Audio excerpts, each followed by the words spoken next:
Hi everyone, this is Sean. Press the like button if you like this video. Subscribe to my channel.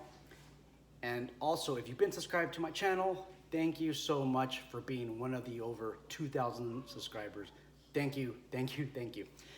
In today's video, we are going to be discussing why every armed private security officer should be able to make a face shot at 25 yards.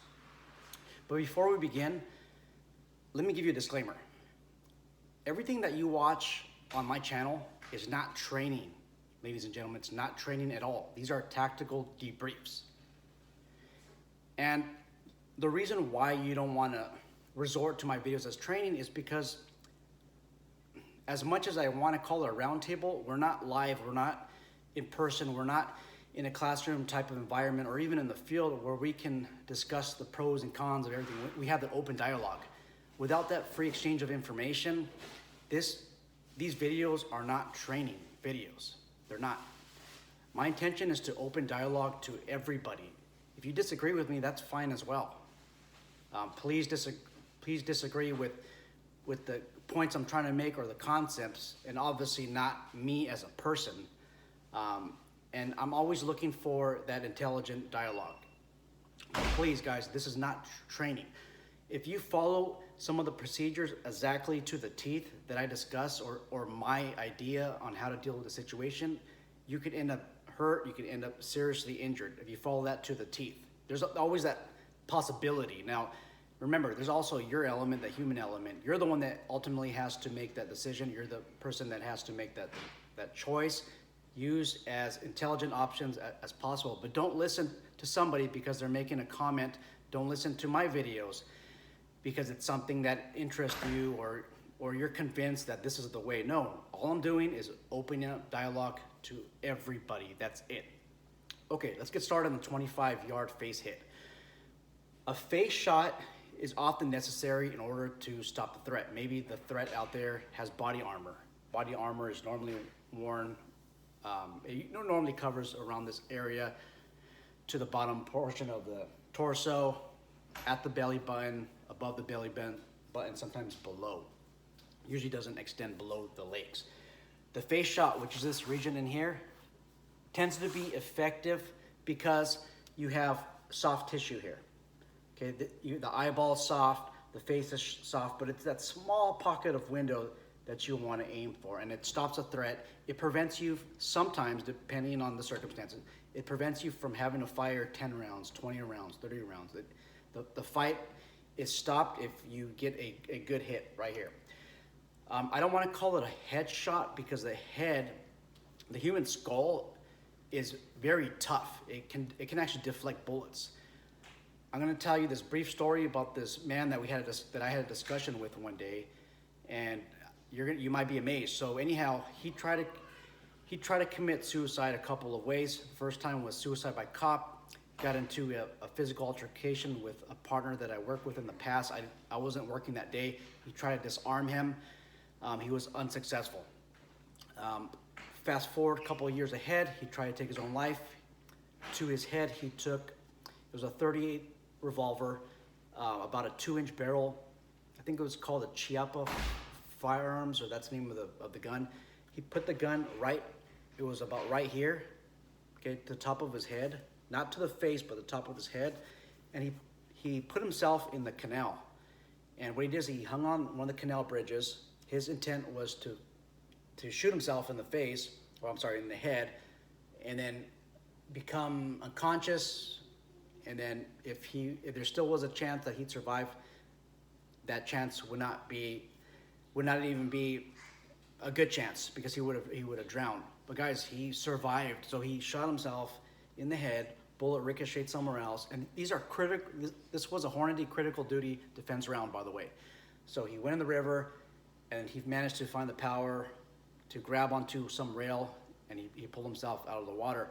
I don't want to get religious here, guys, but this is one of the reasons why I believe in Jesus Christ. I believe in the Lord. I believe in God. I believe in the Holy Spirit. Because of this incident, I just don't see how he still lives. And right after that, he became a member of the local church, very productive person. Guys, I get a little bit teared up when I talk about these things, just because this is testament to God. Now, those of you that don't believe in God or religion, this is not a religious channel. I just wanted to explain to you something. So I'll fast forward and get back on track. But I just wanted to share that story to you because it affected my life in a positive way. So what I've also seen on the range is when a police officer, a security officer, or a private citizen, if they're able to make a 25-yard hit, they're able to make those hits at 3 yards, 5 yards, and 7 yards. Some of you might be saying, wait a minute, they can't hit a face or a head shot at 5 yards or 7 yards? Yes, you're talking about police officers, security, and your armed citizen. It just depends on the actual shooter. But I know that if I can get a shooter on the range to hit at 25 yards a face shot, I can get them to shoot up and close and personal. The trigger control, the sight alignment that is performed at 25 yards, the attention to that detail is what allows somebody to hit 25 yards. They're gonna transfer that skill set or that file folder to the 3-yard line, the 5-yard line, and then the 7-yard line as well.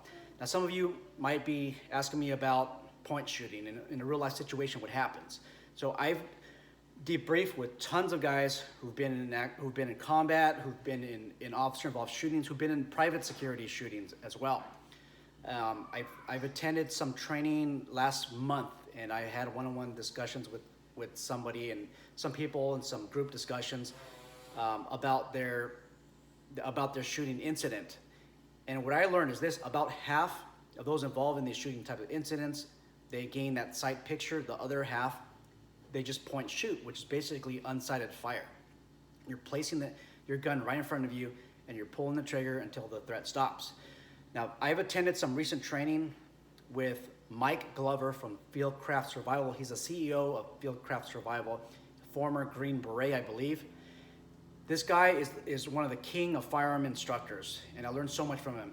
This is not one of his instructors that taught the class. This is Mike Glover himself. And one of the drills that he taught us was unsighted fire. It was about 5 yards. Unsighted fire, fast, with cadence involved. And basically, your shots would follow a cadence call. But at the end of the volume of fire, the volume of shots would be a face shot. And he would tell you to focus on that red dot, place that red dot right on the face of the target, or get that as perfect as possible sight picture. Okay, and that's what we do. So it would be bam, bam, bam, bam, bam, slight pause, and then bang, and then that's the face shot. So even somebody like Mike Glover is teaching precision.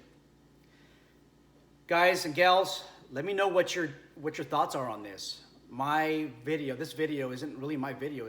It's a round table for everybody. My rationale of the 25-yard shot isn't that private security officers should be taking 25-yard shots. It's more of precision. It's more of, if I can hit something at 25 yards, I'll have no problems hitting this threat at 15 yards, 7 yards, and 5 yards. That's my rationale. Private security and law enforcement, they rarely get involved in a 25-yard facial hit. Now, there was about a couple of weeks ago, a Los Angeles police officer, I believe, he made a 51 or 52-yard hit. Okay, that's impressive. You never know how far you are going to have to address the threat from. Let me know what your thoughts are. I'm looking forward to that intelligent dialogue. Take care.